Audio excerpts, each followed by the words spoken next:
each and every one of us on behalf of the lead person at Dorcas, that is Dr. Dolapo Lawal on his behalf, and of course, the leadership of RCCG Impact Center. I want to welcome our speakers tonight at the right time. We're going to introduce our speakers. But right now, I just want to tell you a little bit about Dorcas, then I'll bring in the first speaker for tonight. Dorcas is the community engagement arm of RCCG Impact Center. We are a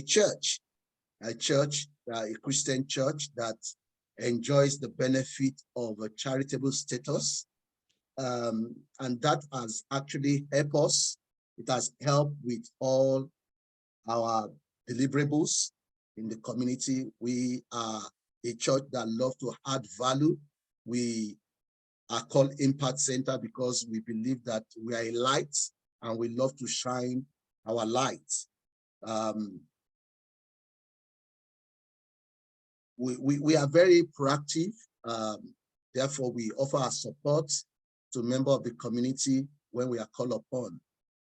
And all the support we offer are actually based on our faith. We do things from faith-based perspective. We are located in Bista. However, we are not limited to Bista in the area of our influence. We are so privileged to have a network of friends all around the world. Someone said we are here on earth. We are here on earth to do good for others. And I believe that. What the others are here for, I don't know. But all I know is I'm here and some of my friends here tonight, we are all here to do good to others. And that's why we are here tonight to share with you our thoughts, our journey.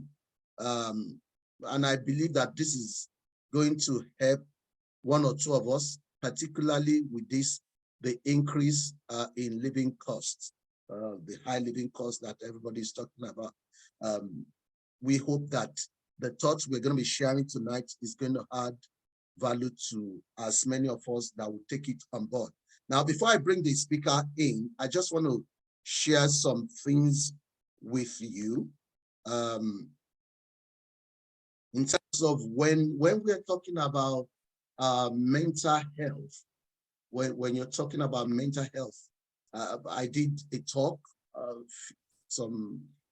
about a year ago or so. I was encouraging the people to invest in their mental health. So tonight, I just want to show you what mental health is. And this is actually a definition by the Health Education Authority. These are the authority that oversee the deliverables or how you deliver health services in the United Kingdom. So this Health Education Authority services, they were replaced by Health Development Agency. And now the Health Development Agency, they are part of NICE. NICE is National Institute of Health and Clinical Excellence in UK. So when you're talking about health services and what they deliver, these are the people that monitor the deliverables in the health sector. Now, they said that mental health is the emotional and spiritual resilience. I'd like you to note that word, resilience, which enables you or enables us, you and I, to enjoy life and survive pain, disappointment, and sadness. It is a positive sense of well-being and an underlying belief in our own and others' dignity and worth. So for me, I interpreted this by saying mental health is the emotional and spiritual resilience that enables you to cope with stress. So if someone is not able to cope with stress, we could say that that person is suffering from mental illness. Someone said that when you're talking about mental health, you're not actually only talking about people who have diagnoses of mental health. You are talking about people who are not able to cope. Anytime you're talking about because when you're talking about mental illness, or if you want to say somebody is actually in a state of good mental health, that we are saying that this particular person is able to cope. Give me 1 minute. I just want to show you something. Let me show you this. Then I'll hand over to our speaker. Now, I came across this well-being continuum that suggests that for anyone to enjoy flourishing in their life, that is to be in a state of mental well-being, they have to move towards flourishing. And if anyone is not moving towards flourishing, they will be moving towards languishing. Excuse me, I'm just trying to multitask. Now, what I'm trying to say to you here tonight is someone who have a diagnosis of mental illness, however, they may be flourishing because they are able to maintain their well-being by growing and developing themselves. This is what I'm saying. If someone is not growing, they could be affected. What do I mean by growth? Let me break that down. If we don't have the relevant information about high living costs, for example, we don't have the information that our speakers are going to bring to us, we may be anxious, we may be worried. And when we begin to worry and begin to live in anxiety, that could lead to depression, and then we are entering into mental illness. However, when we have relative and relevant information, we will be able to cope with the high living cost. Does it make sense? So that is why we are doing what we are doing tonight, to bring in awareness about mental illness, the support that is available to us as a people living, privileged to be living in United Kingdom. And if you are not living in United Kingdom, you are welcome. All you need to do is just Google the support that is available where you are at, because I could see people joining us from Ireland already. Thank you for joining. Some people I can't recognize, maybe from Africa or from America. You are all welcome. So without wasting your time, again, in Dorcas, what we want to do is to give you awareness about mental illness and give you relevant information that will empower you to cope, with the high living cost. So therefore, permit me to invite our first speaker tonight. She is my colleague. I know she wouldn't like me to say this to you, but I'm going to say, I met her online just like this. She delivered a talk, and I just fell in love with the way she delivered the talk. And so on behalf of Dr. Dolapo, I approached her to come and share her thoughts with us on mental health. She's a mental health practitioner herself, and she's a trainer.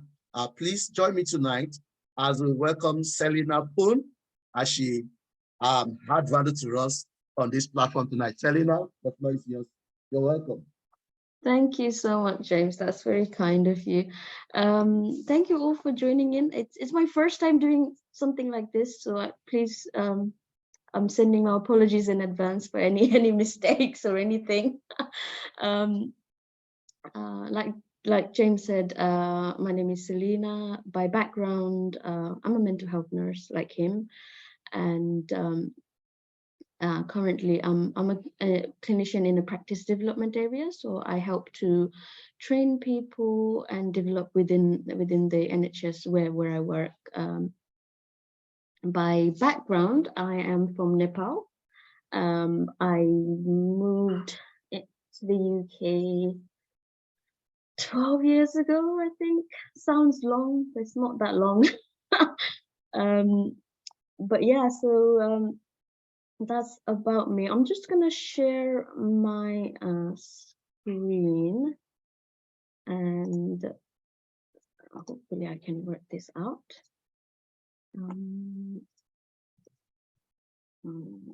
Present anyway.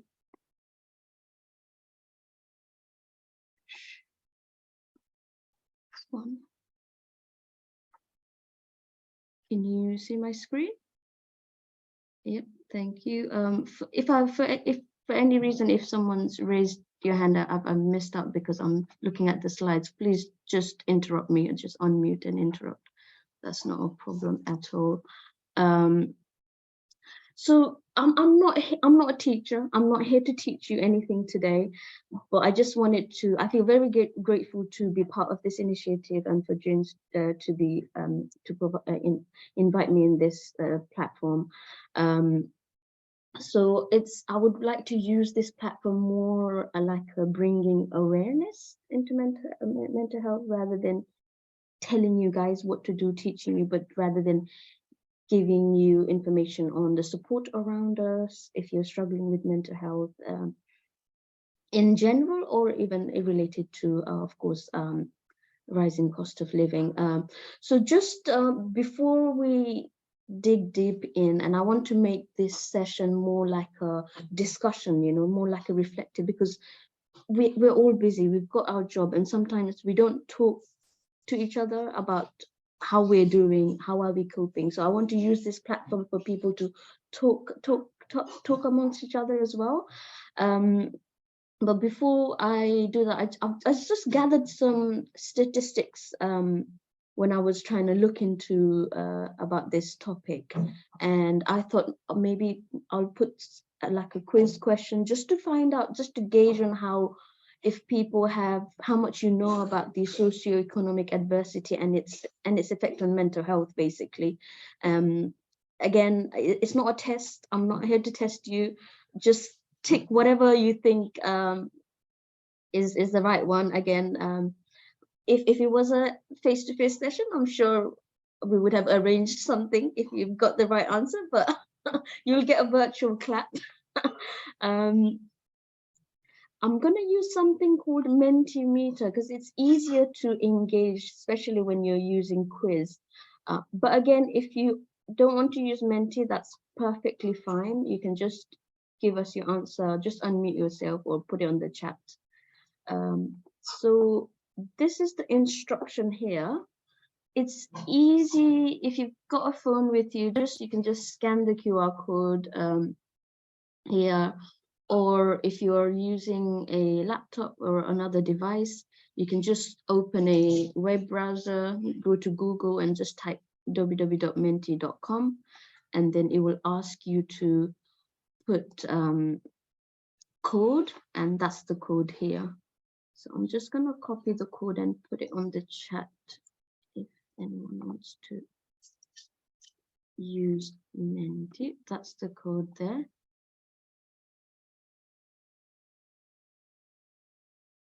All right. Are we all happy with that? Thank you. So the first question I've prepared is, it will come in your screen.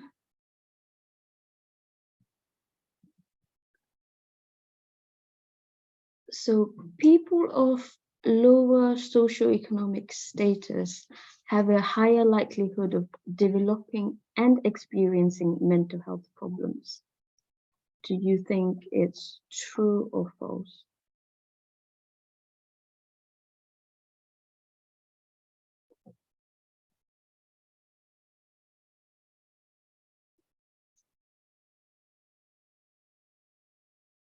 I forgot to tell you, it's got a timer. So yes, all of you are correct. Yes, we all know that the employment status is linked to mental health, isn't it? Mental health outcomes. And of course, having a job, having an employment, it is beneficial to our mental health. However, I just want to emphasize on the fact that the mental health benefits of employment, it actually depends on the quality of work as well.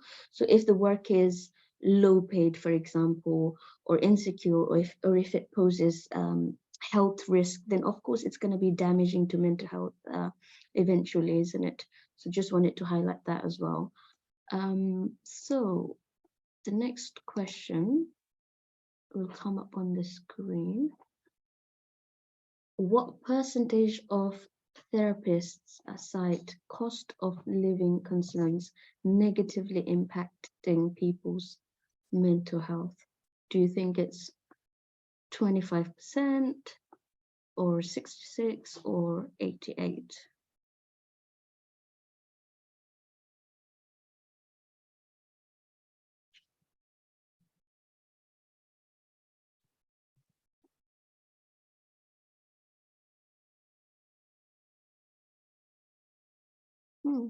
Majority of you are correct. It is 66. So this research was actually done by British Association for Counseling and Therapy. So what they did was they asked a number of therapists about the clients obviously they were seeing, and they expressed, they informed that the majority of the clients, well, 66% of their client raised concern that the cost of living had majorly impacted their mental health. So it's quite concerning, isn't it? 66% is quite a lot.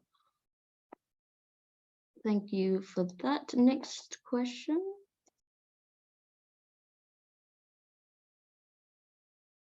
Is people with mental health problems are more likely to feel unable to cope due to rise of cost of living? So it's a true or false question.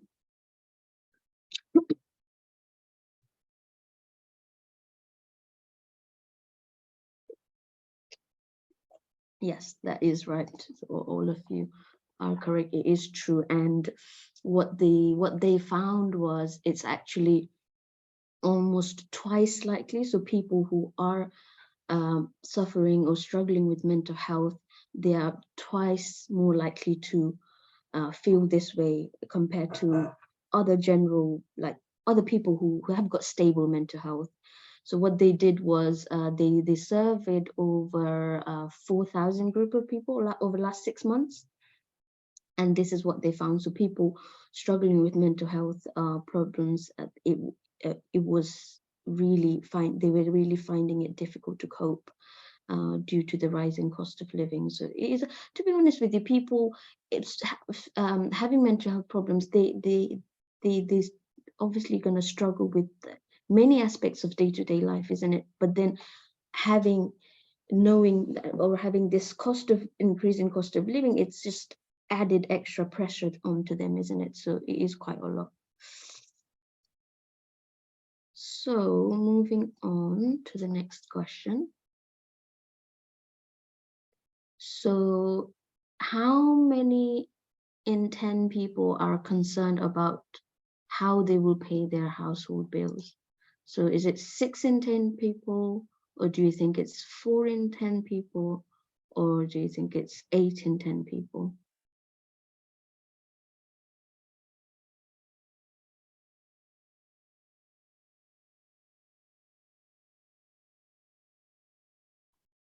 I know the figures are quite grim and quite there, so I completely understand why people went for the 8 one, but it's actually 6 in 10 people. Again, it is a quite large number of people, isn't it? Who are concerned. I think everybody is concerned about the rising cost of living and how they're going to pay the household bills, energy bills. On top of that, mortgage, everything. If you've got rent to pay, it is a lot to worry about, and it is natural for people to feel this way. But yeah, so next question. We're almost to the end. Hopefully, I'm not bombarding. you guys too much. So what percentage of the UK public believe that their overall health and well-being has declined, especially in last 12 months, due to rising cost of living? Do you think it's 52%, 72%, or 32%?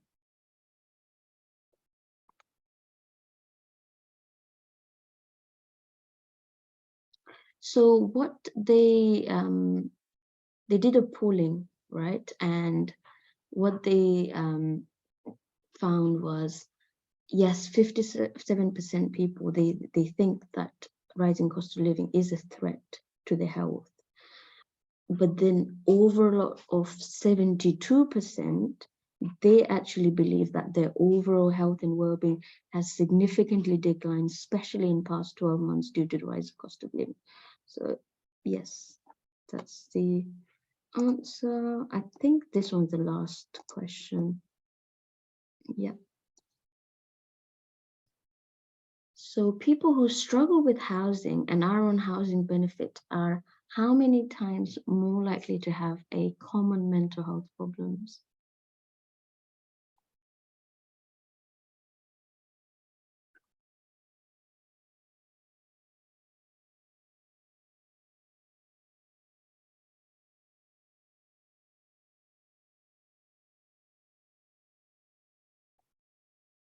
They are twice more likely. I think the stat showed that those people who were on housing benefit, they were about 35% on the radar having developmental health problems. And then those people who were not on housing benefit, they were about 14.9, almost 15%. So twice more likely to have common mental health problems. But thank you all for your participation. I think the next slide is just like an information. Again, I'm not saying that if you fall in this category, you are gonna be suffering from mental health problem. It's just what the University of Manchester, they do like an annual report, which is by Professor Louis Appleby. So they just release annual report, and this is what they actually found. So you can actually see the having economic adversity does have an effect on the mental health, and eventually could lead to suicide as well. So this is just like an information page that I wanted to put here. So I just want to stop there and I'm going to stop sharing my screen. So I just wanted to ask everyone here, how did you, just reading those stats and the numbers and figures, I know it's a bit grim, how did you feel? How did you find that little exercise? Any thoughts?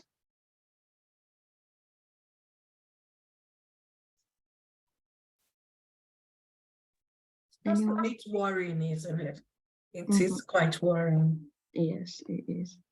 And the cost itself hasn't yet begin to manifest, but people are getting quite worried and agitated and quite anxious about it. Yeah, yeah, and it's obviously having people tend to usually struggle with their mental health, and having this extra added cost of living. And of course, I'm sure we all here are working adults and paying bills. And I just wanted to gaze or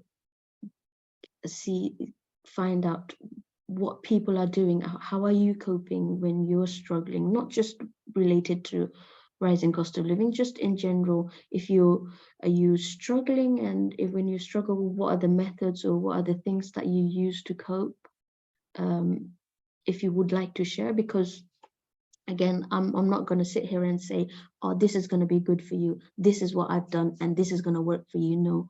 And of course, me, obviously, I'm completely from different community and background to you guys. So what I'm going to say might not work for you, but if we can share here, if somebody can share what are the things that they're able to do when they just, you know, have a downtime, just being able to cope, so that people can learn from each other as well, and just using this platform to talk to each other as well and express how they're feeling, like a venting out session, I would say.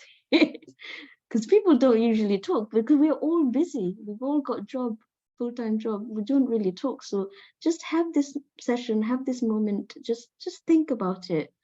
When you have a bad day, when you struggle, when you're very stressed out, what do you do? How do you cope? Just wanted to put this question out here. Hi, it's Neka here. Sorry, can you hear me? Yeah, oh, okay, thank you. I think for me, I try to start off my day with being a Christian, with praying first, just to get the foundation straight. I don't like to get into a period of anxiety and then I can't cope.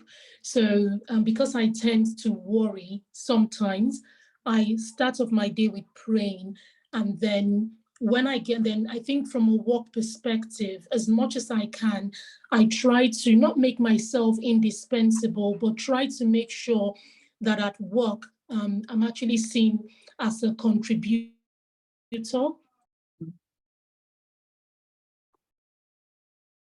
We've lost you.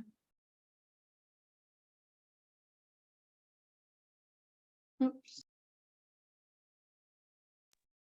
I think we've lost you. I think she's dropped out. Maybe Oh. internet issue. Okay. Well, this is the disadvantage of working with the technology, isn't it? You never know what's gonna happen. But while we wait for her to join back in, does anybody else want to share?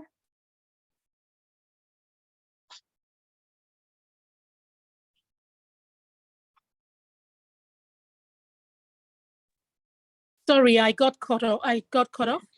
Yeah, we thought so, but yeah, welcome back. Please do continue. Okay, yeah, so I started off by saying the praying bit. Did you hear that bit? Yeah, okay. And then the second thing is at work, I try to make sure, because there are lots of layoffs, you know, and all that going on.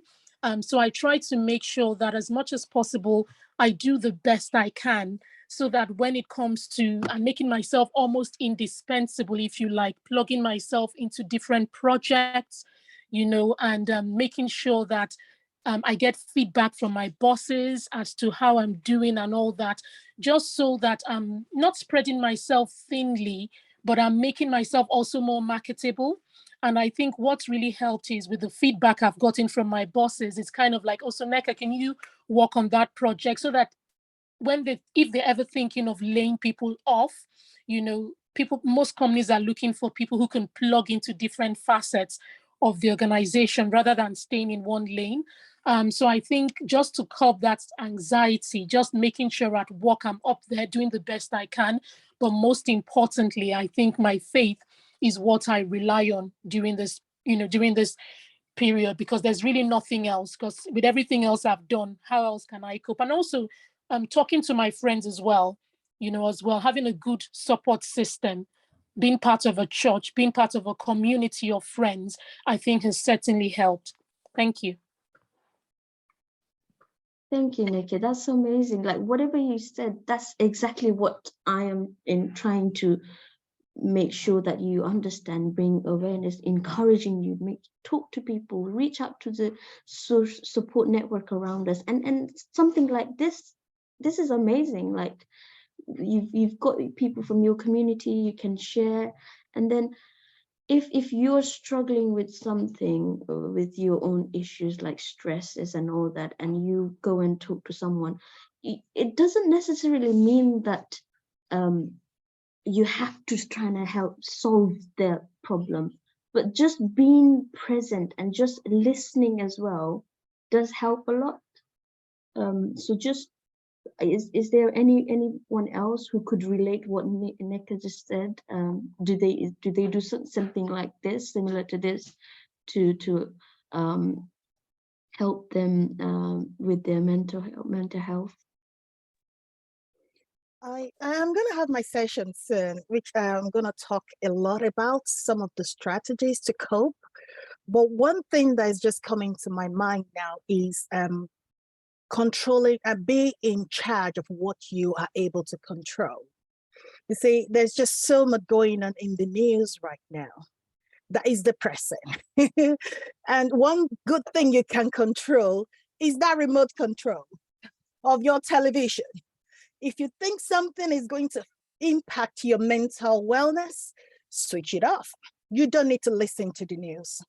If you find yourself among a community where they don't speak positivity, you have that full control to detach yourself from that community. Be conscious of what comes into your mind. Talk about mindset shift. So I think just protect that as much as possible, and that you have full control over. You have full control over what you see. You have full control over what you hear.